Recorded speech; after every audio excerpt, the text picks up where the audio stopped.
Well, hello. Section 1.7, an introduction to proofs. So from the Rosen text, proofs in math are valid arguments that establish the truth of mathematical statements. What is an argument? Well, it's a sequence of statements that end up with the conclusion. By valid, we mean that the conclusion or the final statement of the argument must follow from the truth of the preceding statements or premises of the argument. So you start off with the premises and you use logic to connect those premises to other statements. Eventually, you get to the final conclusion that you're trying to make.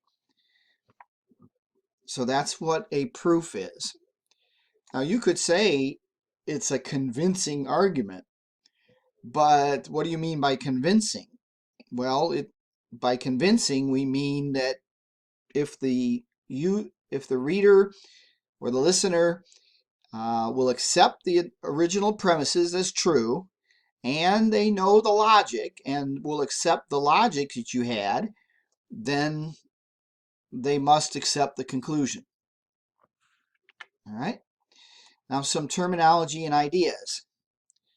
A conjecture is a statement that is being considered, but not yet proven. So it's sort of like the scientist's hypothesis he thinks is true. Well, conjecture is what we call it in math, something that we think is true, but we haven't yet proven it. A theorem is a statement that can be shown to be true using a proof, a valid argument. So when we say a theorem, that means it's already been proven. The best proof is a convincing argument, one that the reader must accept if he or she knows and uses the logic.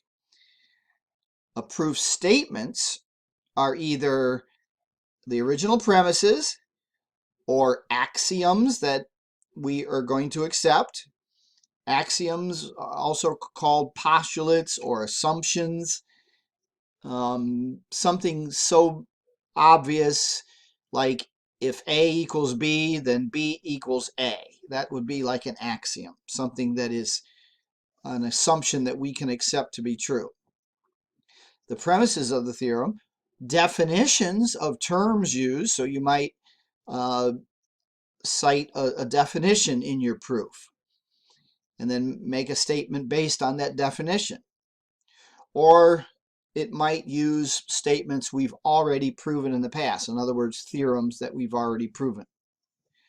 Now, a corollary is a theorem that can easily be proven from some other theorem. Okay? So a corollary is a theorem. It's a theorem, but it's just one that goes along with another one that can be easily proven from that. Now, in the first appendix of Rosen's text, page A1 or page 926, there's various algebraic axioms and what are called ordering axioms. These involve less than or greater than.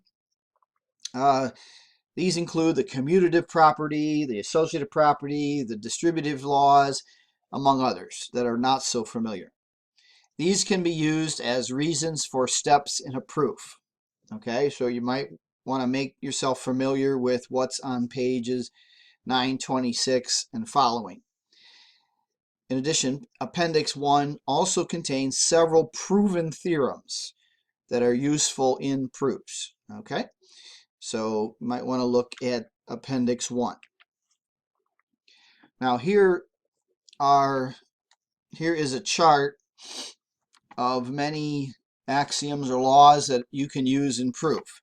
The first one says the closure law for addition. Now, the idea of closure, it has the word closed in it. So if you have two numbers and you add them together, it's not going to go outside of the set of the real numbers. If you have two real numbers, the set of real numbers is closed for addition, meaning as long as I do addition within that set, I'm never going to go outside that set.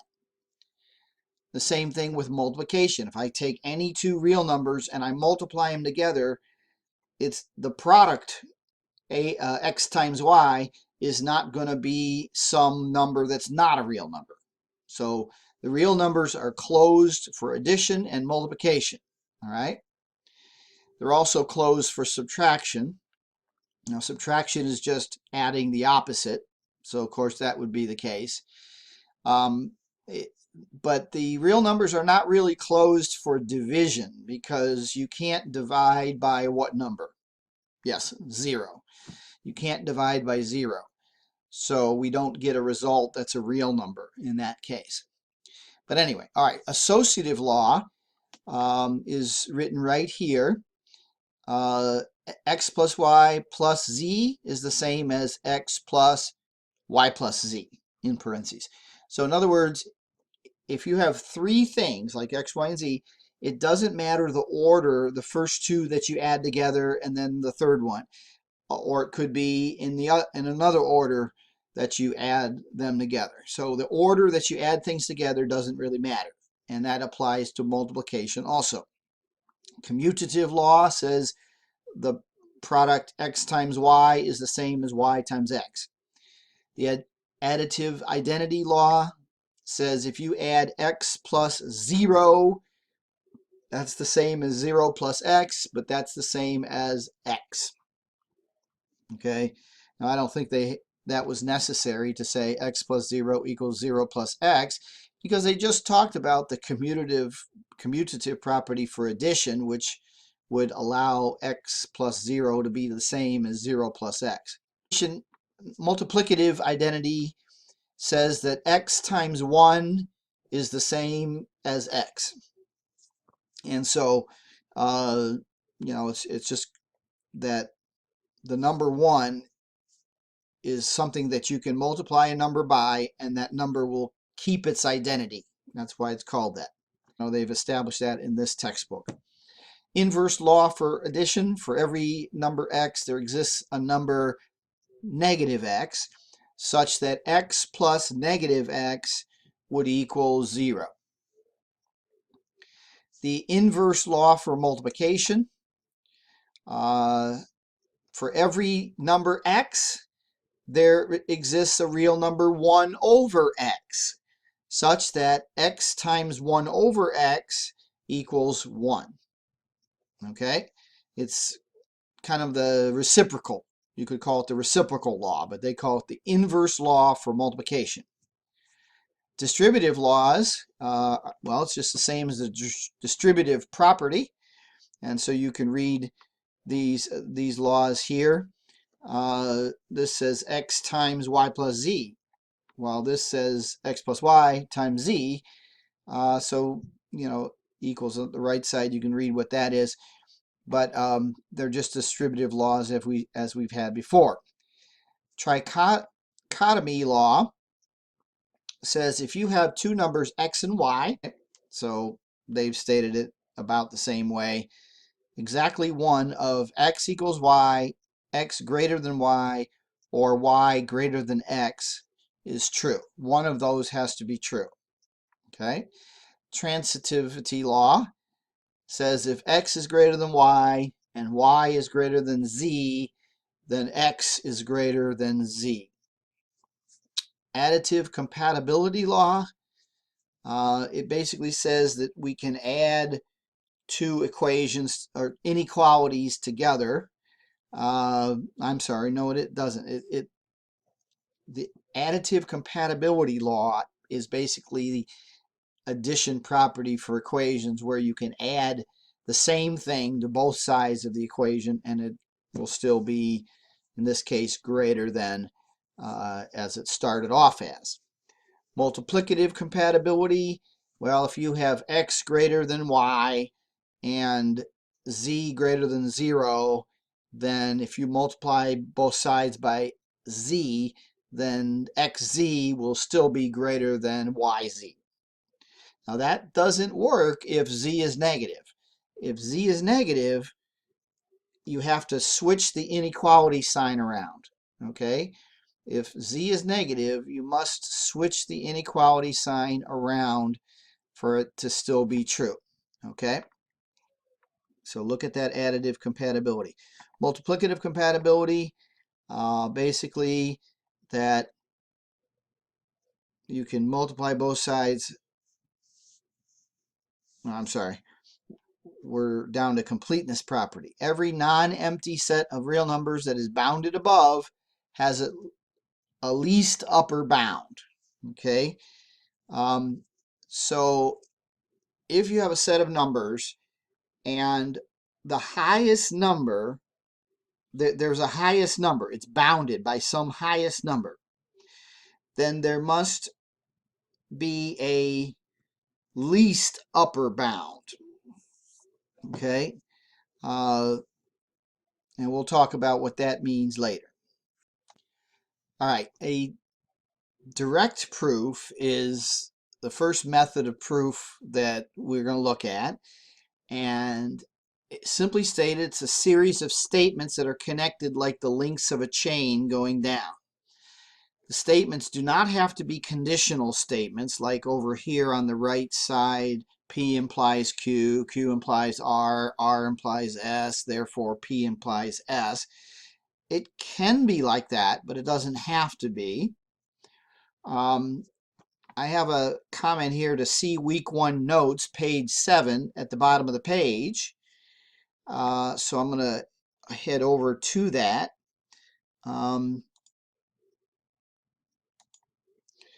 So you see here, this is at the bottom of page 7 in your notes. I had you look at this proof, okay, or this argument. So the argument was that you will never be able to buy a house, if you remember that.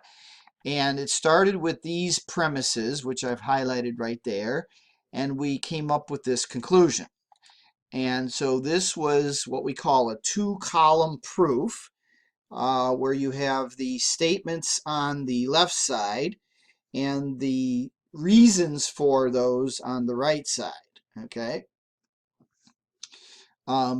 Whenever you are using one of the premises, you don't have to give some other reason for it, just write premise.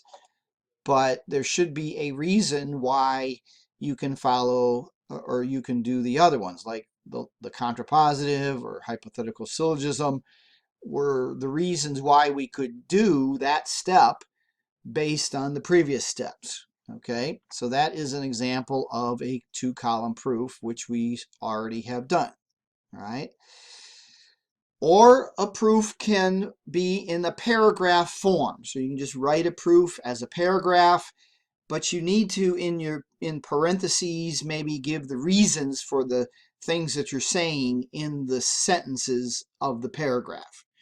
Okay, so if you want to do a proof in paragraph form, you can. I don't advise it. I think 2-column proof is something where you can see what you're doing more carefully going down. But a paragraph form is also acceptable if you give the reasons for the steps. All right. Now, before we move on and look at some examples of proofs, we need to give some definitions. So an integer n is even when there exists an integer k such that n equals 2 times k. So for example, the number 10, that would be the n here I'm talking about, 10 is even because we can find a number k so that 10 equals 2 times k. And of course that number would be 5. So because we can find a number, in this case 5, so that 10 equals 2 times 5, then 10 is even. And these numbers have to be integers, by the way. K has to be an integer. So why is 7 not even? Well, there's no integer, so that 2 times that integer will equal 7. Okay? Now, an integer n is odd when there exists an integer k such that n equals 2k plus 1. Okay? Where k is an integer, all right? So the number 7, 7 equals 2 times what number plus 1? Well, obviously 2 times 3 plus 1. So because we can find an integer, k, in this case the number 3, so that 2 times k plus 1 equals 7, because 2 times 3 plus 1 does equal 7, then 7 is odd. So if you ever want to talk about an even number in a proof, you say, well, if it's even, then there exists some integer k so that that number equals 2k. If you want to talk about something being odd, you say there exists an integer k so that n equals 2k plus 1. All right. Now, you don't always have to use k. You can use the letter j. If you have a proof where you have 2 even numbers, for example, you can't say use k for both numbers, because that would imply, we're multiplying 2 times the same integer, because if you use k twice, k has to maintain the value of whatever it was. All right, so use a different letter like j. All right. So here are some examples of some proofs. Okay. So prove that the square of any even number is an even number. All right. So you're trying to prove that the square, if you do the square of any even number, it'll always be even. All right. So here's the direct proof.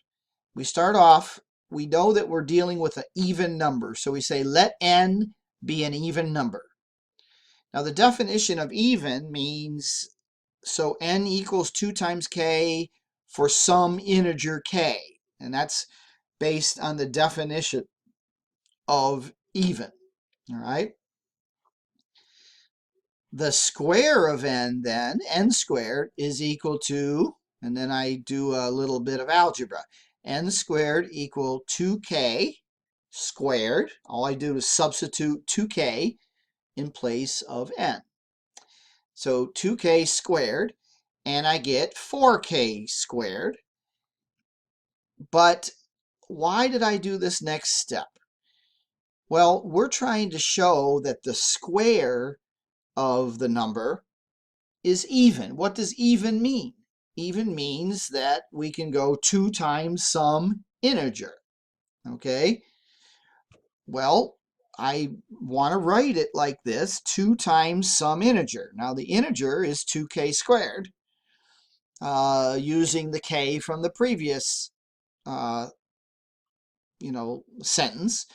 So we have shown that n squared equals 2 times some integer.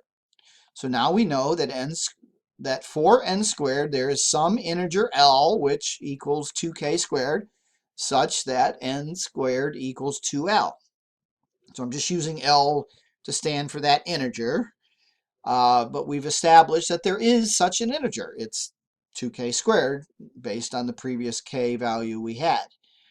So n squared must be even. All right, the second proof, prove that the sum of any 2 odd integers is even. So we take any 2 odd integers and we add them together. It's always going to be an even number. Now, it's pretty obvious, but we need to prove things sometimes. All right, so we suppose we give a name to the numbers. So n and m, we'll just call them n and m. We could call them p and q, or t and u, or whatever you want. But I used n and m. And we suppose that they are odd integers, because that's what the proof says. We got 2 odd integers, and we're going to do the sum of them. So first, what does an odd integer mean? It means that there exists a k and maybe a j, so that n equals 2k plus 1, and m equals 2j plus 1 for integers k and j. All right? So we're just saying that there's some integers that fits that form of 2k plus 1. All right? So I can't call them both k. I can't say k and another k because that's assuming they're the same thing. So you say n equals 2k plus 1 while m equals 2j plus 1 for integers k and j. All right? Now the sum, n plus m, you would add 2k plus 1 plus 2j plus 1. So you add that together and you do a little bit of algebra and you get 2k plus 2j plus 2. So what are we trying to prove? We're trying to prove that the sum of those two numbers, those odd numbers, is going to be even. What does even mean? Even means that there's some integer that so that sum is equal to 2 times that integer. Well, if I just take this expression 2k plus 2j plus 2 and I distribute out the 2, then I get 2 times parentheses k plus j plus 1. Now we know that k plus j plus 1 is going to be an integer. If I add k plus j, which are integers, and I add 1 to it, it's still going to be an integer. So this n plus m sum is equal to 2 times some integer.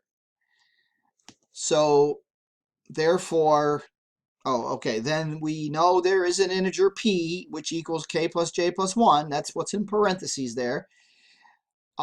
Such that n plus m equals 2p. So that makes n plus m even. Okay, so I hope that is something you can follow, a proof that you can follow.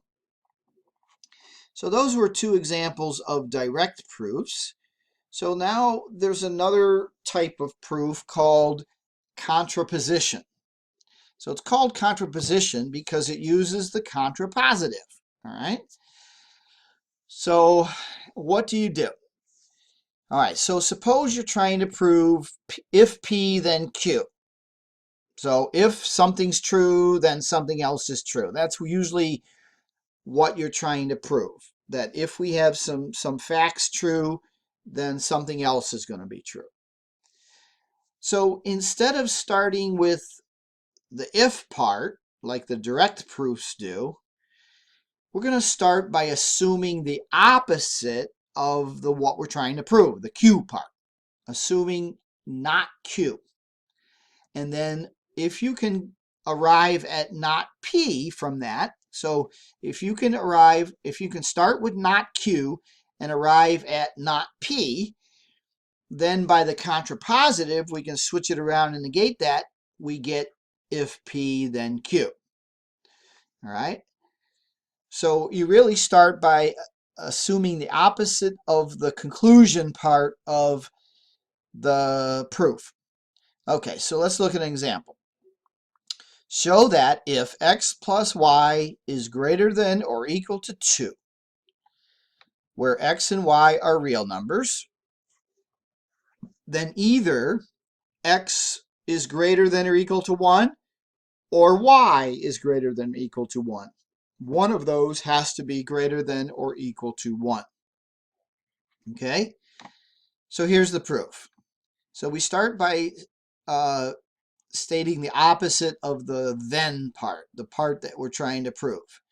So the opposite of either x is greater than or equal to 1 or y is greater than or equal to 1 is not x greater than or equal to 1 or y greater than or equal to 1. But what does that mean logically? What is the opposite of an or? The opposite or the not of or is not the first and not the second. Okay, so you see here the opposite of either x greater than or equal to 1 or y greater than or equal to 1 is not, and then that in parentheses, which is the same as not x greater than or equal to 1 and not greater than or equal to 1. But what's the opposite of not greater than or equal to 1? Less than 1. Right. So it's going to be x less than 1 and y less than 1. Okay? So you do the opposite of what you're trying to prove. And in this case, we got x less than or equal to 1 and y less than or equal to 1. Now, the additive compatibility law basically says we can add the left sides of the two inequalities together and add the right sides together, and it'll still be less than. Okay? So that's what, oops.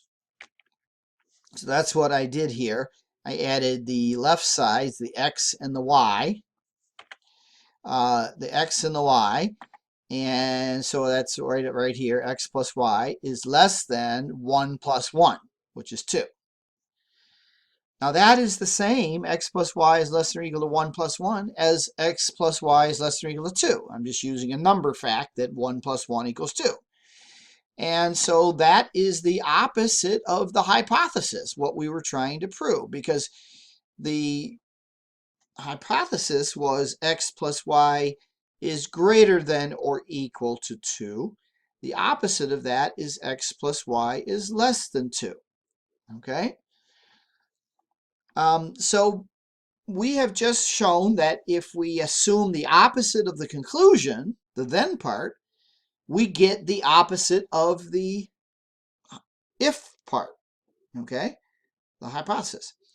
So therefore, by the contrapositive, we can switch it around and say then if P, then Q. Or in other words, in this case, if x plus y is greater than or equal to 2, then either x is greater than or equal to 1 or y is greater than or equal to 1. All right? Then the last example down here, show that if x is irrational, then 1 over x is irrational. Now, let's give a definition of rational. Rational means that the number could be written in the form of a over b, where both a and b are integers, okay?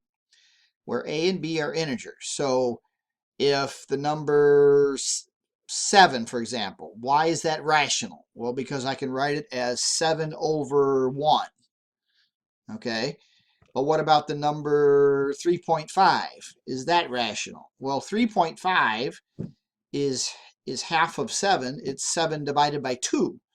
So 7 divided by 2 is the way to write that as a ratio of two integers in the form of a over b, where a and b are integers, okay?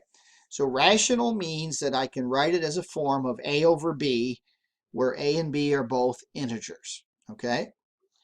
So we have to prove that if x is irrational, then 1 over x is irrational, okay? So what's the opposite of irrational? Rational, exactly. So let's start by supposing the opposite of what we're trying to prove. We're trying to prove 1 over x is irrational.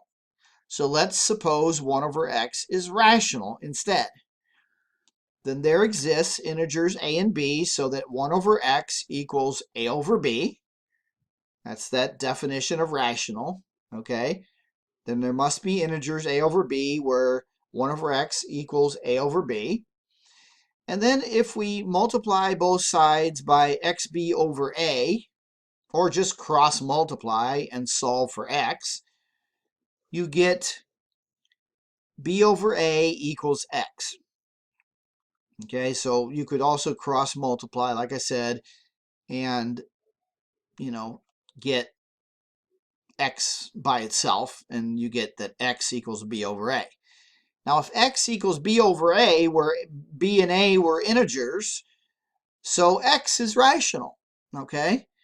Now, that's the opposite of the if part, the hypothesis. Show that if x is irrational, well, we got that it's rational. So what we said was, if the conclusion is not true, then the hypothesis is not true. And so by the contrapositive, you switch and negate those, you end up with the original statement. Okay? So the example statement must be true. All right.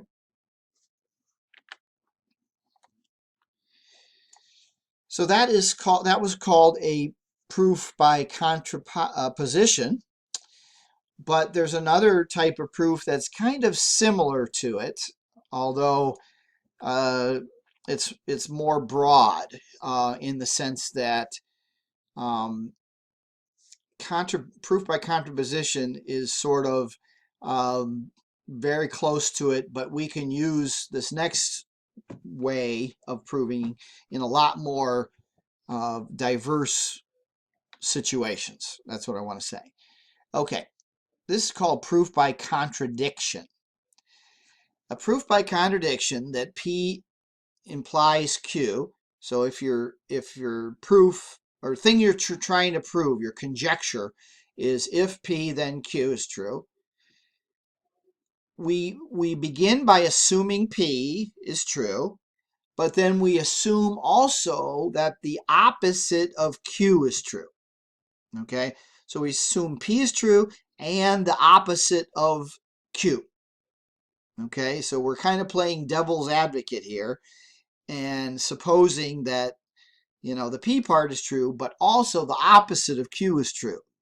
So what we do is we use various logical statements and assumptions, and using these assumptions and other statements such as maybe definitions or previous theorems or whatever, we get a contradiction. Now, a contradiction is saying one thing is true while it's also false. So it's like true and false at the same time. So that means that our assumption of not Q must be false. Okay? And so therefore Q is true. So you assume the P part, the original if part, and the opposite of the Q part, and then you arrive at some contradiction. As soon as you arrive at a contradiction, you know that your assumption, your not Q part, must be false, and therefore Q must be true. So seems a little bit hard to get used to the idea of this, but you could Google proof by contradiction and look at all kinds of examples on the internet. Try to find ones that you understand. But let's look at some examples to try to understand this before you do that. Okay, so the first this proof is prove that if 5n plus 4 is even, then n must be even. Okay, so we're going to start by stating the P part, the if part, is we're going to assume that's true. Okay, so the if part was that 5n plus 4 is even. So let 5n plus 4 be even, but also assume that n is odd. So notice that that is the opposite of what we're trying to prove, the then part. So we assume the opposite of the then part. So n is odd. If n is odd, then n would equal 2k plus 1 for some integer k, right? That's the definition of odd that we talked about. There must be some integer k so that n equals 2k plus 1. All right, so then you use your algebra on that, and you substitute, right, in that 5n plus 4. 5n plus 4 equals 5 times 2k plus 1 plus 4. So you substitute n for 2k plus 1, or substitute 2k plus 1 for n, and then you use your algebra on that. Now that gives you 10k plus 5 plus 4, which is, 10k plus 9. Now, what are we trying to prove? Well, we're trying to get a contradiction here. Excuse me. We had said that 5k plus 4 must be even, but we're getting an expression 10k plus 9 that has an odd number on the end. And if you replace, if you try to get it in the form of 2 times something plus 1, it's 5k plus 4, that's the something there. Okay, so in other words, you like pull off a 1. You see this 1 right here? You pull that off, and then that gives you 10k plus 8, and you distribute out a 2, and so you get 5k plus 4. So we know now that this is equal to 2 times some integer plus 1. Now I called the integer j. So 2 times j plus 1, if we let j equal 5k plus 4. So since 5n plus 4 equals 2j plus 1 for some integer j, then that 5n plus 4 must be odd. But this contradicts that 5n plus 4 is even. Therefore, if 5n plus 4 is even, then n is even. All right, so the fact that we got a contradiction shows that our assumption of n being odd is false, so n must be even. Okay? Okay, let's look at another example of a proof by contradiction. This example says, prove that if n is a perfect square, then n plus 2 is not a perfect square. Okay?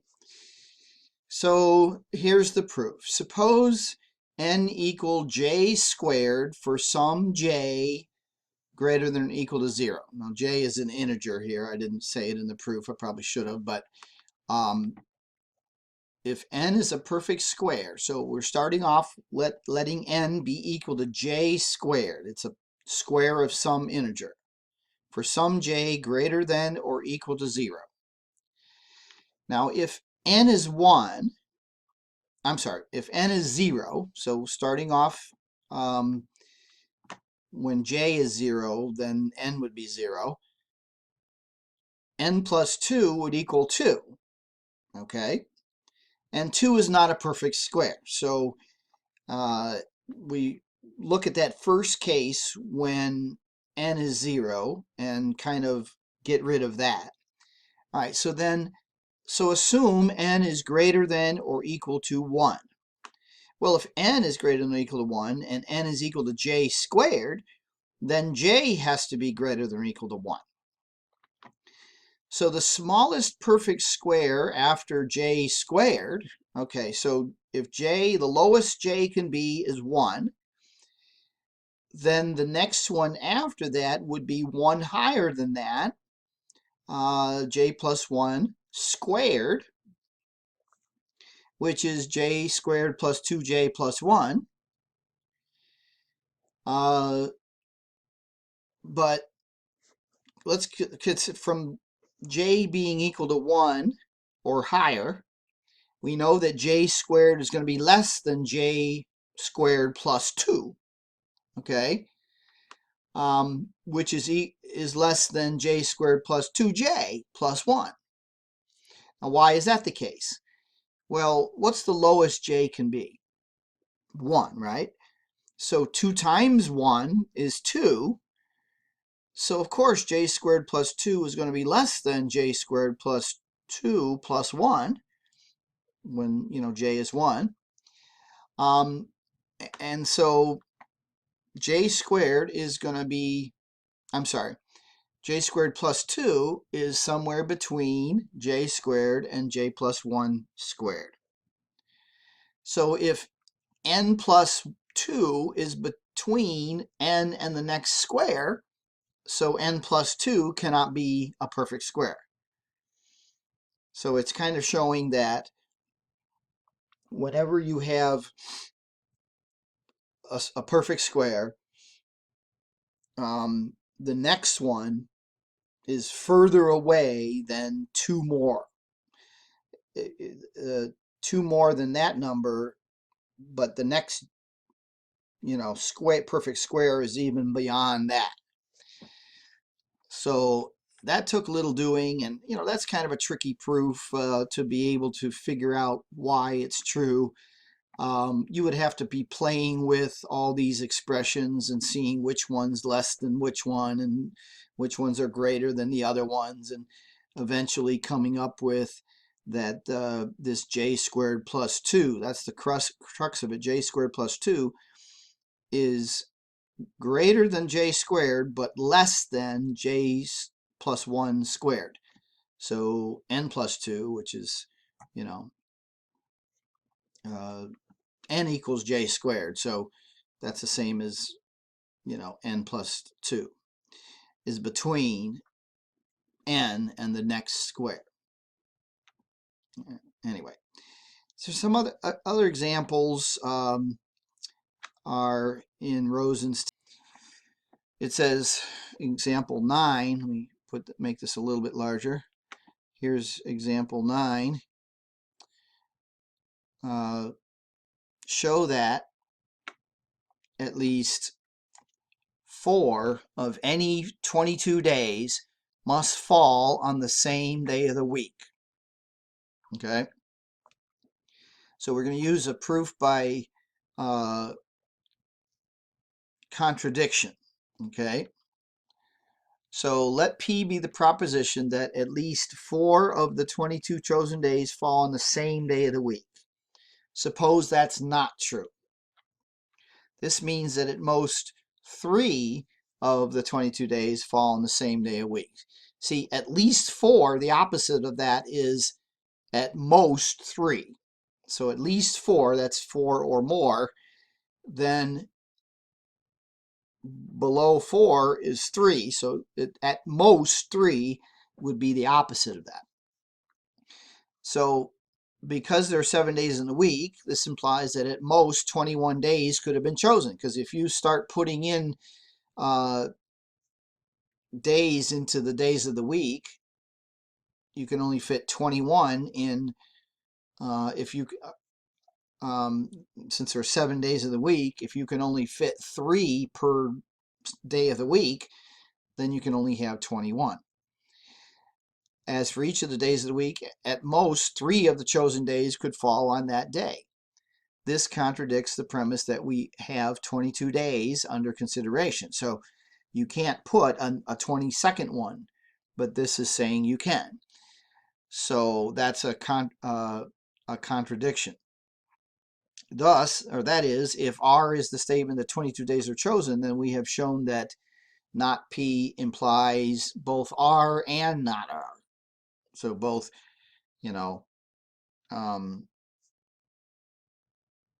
both at most 3 as well as more than 3.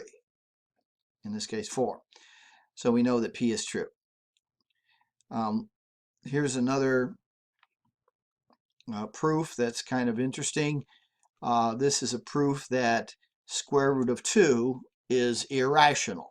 Okay, so here's the proof. You can read down through there. It's kind of interesting proof to know, but it is a little bit long, so I'm not going to go over it here. It's in the text.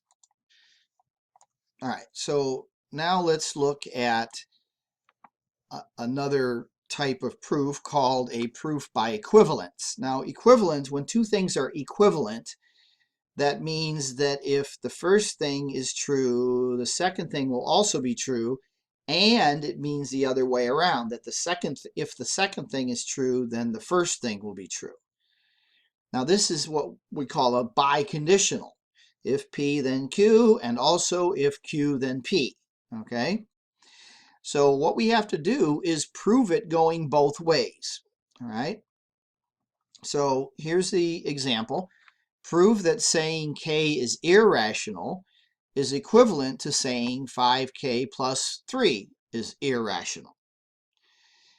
So another way to say this is we're going to prove that K is irrational whenever 5K plus 3 is irrational. The two are equivalent. All right. So first, we'll prove that if k is irrational, then 5k plus 3 is irrational. So how are we going to prove something's irrational? Well, the best way is by contradiction.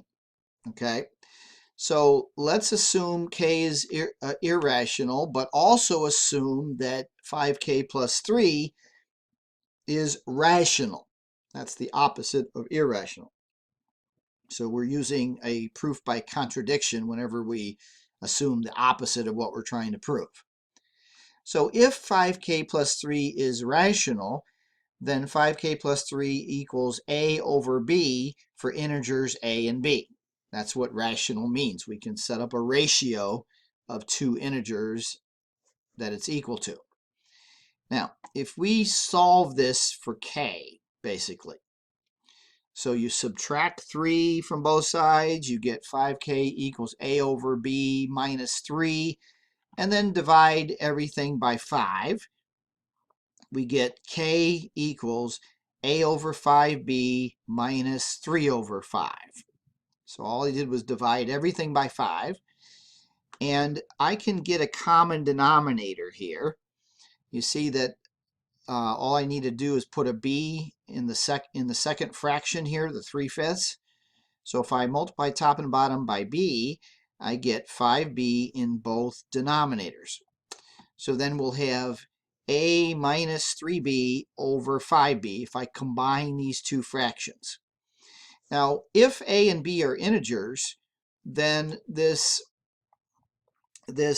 phrase a minus 3b, which is the numerator, and 5b, both of those phrases, a minus 3b and 5b, will be integers. So therefore, we have an integer over an integer, so then k must be rational. Because what does it mean to be rational? Well, if we can write it as a ratio of two integers. Okay? But that contradicts the original assumption that k is irrational. Okay? So, therefore, we've arrived at a contradiction, which shows that our assumption that 5k plus 3 was irrational, was rational, is false.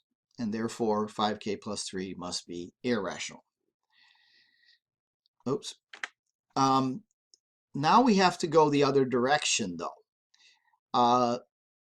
We were trying to prove it goes both ways, that saying k is irrational is equivalent with 5k plus 3 is irrational. So we got to go both ways.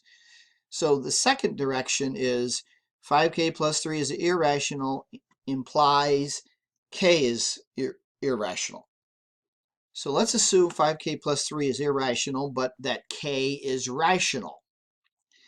If k is rational, then k would equal c over d for some integers c and d. Okay? If that's the case, then 5k plus 3 would equal 5 times c over d, because k was equal to c over d, we said. And so that equals 5c over d plus 3 over 1. And I did the 3 over 1 because I'm making 3 a fraction so that I can add them together. I need to get a common denominator, though. And so I multiply top and bottom in the second fraction here by d. And so we get 5c over d plus 3d over d. And that, when you add the numerators together, you get 5c plus 3d over d. Now, if c and d are both integers, then of course the numerator, 5c plus 3d, is an integer, and the denominator is already an integer. So therefore, it's an integer over an integer, so it's a rational number. So we have just established that 5k plus 3 must be rational. But that contradicts the fact that we assumed, that contradicts our original fact that 5k plus 3 is irrational. So that's a contradiction. Okay, so how did we arrive at the contradiction? Because we assumed k was rational. We assumed the opposite of what we're trying to prove. And that assumption that k was rational led to 5k plus 3 being rational, which was a contradiction from our original thing, that it was irrational.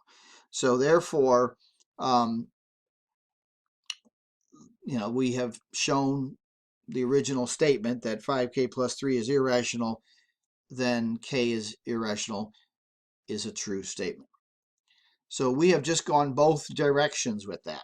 Now, I don't know if on a quiz or test I'll have you doing both directions or not, maybe for a bonus or something, but that's called a proof of equivalence or by equivalence, because we're using a biconditional, proving that it goes, both ways. Now,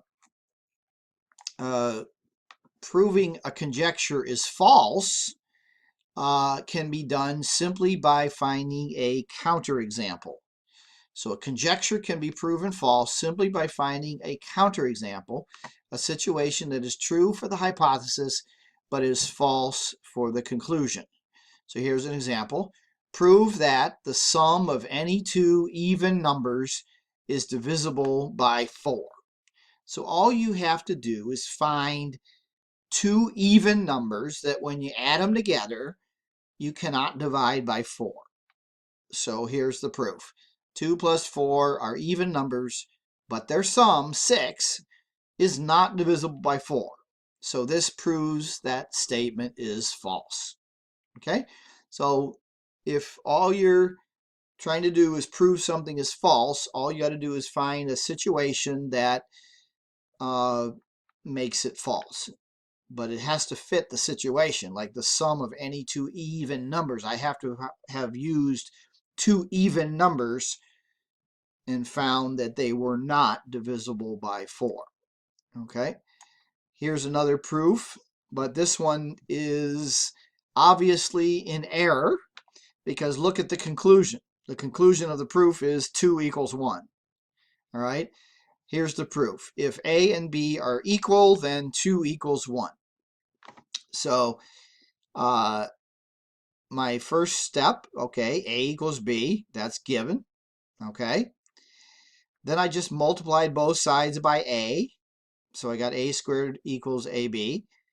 And then I subtracted B squared from both sides, so you can do that. You can subtract the same thing from both sides. So we get A squared minus B squared equals AB minus B squared. Now I factored the left side, which is a difference of squares, so it's A plus B, A minus B. But if I distribute out a B out of the right side, I get A minus B. And then you'll notice that A minus B is a factor on both sides of the equation. So what I did next is I divided both sides by A minus B, and that ended up with A plus B equals B. Now, I know that A equals B, so if I substitute in place of the A, I put B in there because A equals B, so I can make that substitution. So I get B plus B equals B, or, oops, I'm sorry, or 2B equals B. And then if I just divide both sides by B, I get 2 equals 1. So obviously there's an error in that proof. It can't be true that 2 equals 1. It's an error that's kind of subtle. It's kind of hard to see. It's not an algebra mistake per se. There's no mistake in the algebra that we did. It's just an algebra rule that you can't divide by what? What can you not divide by in algebra? 0, right. You can't divide by 0. Now, when did we divide by 0 in this proof? Well, step 5, we divided both sides by A minus B. Why is A minus B dividing by 0? Why is A minus B equal to 0? Ah, yes. Step 1, we assumed A equal B.